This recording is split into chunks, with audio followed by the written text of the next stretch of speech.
આજરોજ દર્ભાવતી ખાતે જૈન દેરાસરની 50મી ધ્વજા ચડાવવામાં આવી હતી। પરમ પૂજ્ય આચાર્ય ભગવંત શ્રી મહાપદ્મસુરીશ્વરજી મહારાજ અને આદિ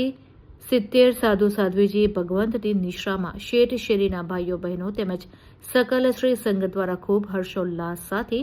દાદાની ધ્વજા ચડાવવામાં આવી, જેમાં દર્ભાવતી ભાઈઓ બહેનો તેમજ દર્ભાવતીના વતની કે જે બહાર રહે છે તે દરેક ભાઈઓ બહેનો હાજર રહીને ખૂબ હર્ષોલ્લાસ સાથે આ પ્રસંગને ઉજવવામાં આવ્યો। છેલ્લા ઘણા દિવસોથી શેરીના ભાઈઓ બહેનો તેમજ સકલ શ્રી સંઘ દ્વારા ખૂબ તૈયારીઓ કરવામાં આવતી હતી, જેમાં શેરીના પ્રણયભાઈ, સિદ્ધાર્થભાઈ, મનોજભાઈ, જીગરભાઈ, મોક્ષભાઈ, નીત જૈન તેમજ એશાબેન વગેરે ભાઈઓ બહેનોની ઉર્જા અને ઉત્સાહ સાથે તૈયારીઓ કરીને આ દાદાની સાલગીરી ઉજવવામાં આવી હતી।